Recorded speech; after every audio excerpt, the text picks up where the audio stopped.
যে সমীকরণের দ্বিতীয় রাউন্ড নিশ্চিত করলো ফরচুন বরিশাল। কি দেখাইলো ফরচুন বরিশাল, কি দেখাইলেন তামিম ইকবাল। শেষের দিকে কেমন করে সিলেটকে হারালো ফরচুন বরিশাল। বিস্তারিত জানতে ভিডিওটি না টেনে সম্পূর্ণ দেখার অনুরোধ রইল। আর একটা ম্যাচ জয় পেলেই প্লে অফ নিশ্চিত করবে ফরচুন বরিশাল, এমন সমীকরণে সিলেটের বিপক্ষে আগে বোলিং করতে নেমেছিল তামিম ইকবালের ফরচুন বরিশাল। শুরুতেই অ্যাটাকিং অ্যাগ্রেসিভ বোলিং করেন ফাহিম আশরাফ। মূলত ফাহিম আশরাফ একাই ধস নামিয়ে দিয়েছিলেন।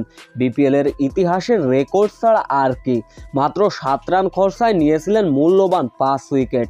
ব্যাস, এতে করেই সিলেট কোণঠাসা হয়ে পড়ে, তছনছ হয়ে যায়। এতে করেই ফরচুন বরিশালকে 117 রানের লক্ষ্যমাত্রা ছুড়ে দিয়েছিল সিলেট। জবাবে অবশ্য ভালো শুরু করতে পারল না ফরচুন বরিশালের ওপেনার তৌহিদ হৃদয়, ফিরলেন ব্যক্তিগত 6 রানে। এরপরে ডেভিড মালানো ফিরলেন ব্যক্তিগত 9 রানে, অর্থাৎ 40 রানে 2 উইকেট হারিয়েছিল ফরচুন বরিশাল। এরপর অবশ্য অভিজ্ঞ 2 ব্যাটার মুশফিকুর রহিম তামিম ইকবালের অনবদ্য জুটি।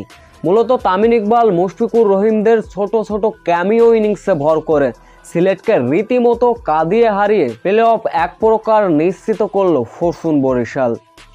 এই জয়ের ফলে প্লে অফে এক পা বাদ নিশ্চিতই করে ফেলল প্লে অফ ফরচুন বরিশাল। সমীকরণটা একদমই সহজ।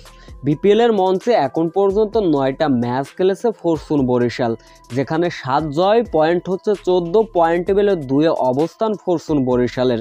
এর পরবর্তী ম্যাচগুলো যদি ফরচুন বরিশাল কোনো ক্রমে হেরেও বসে, তবে প্লে অফের জন্য কোনো রকম বাধা হবে না ফরচুন বরিশালের।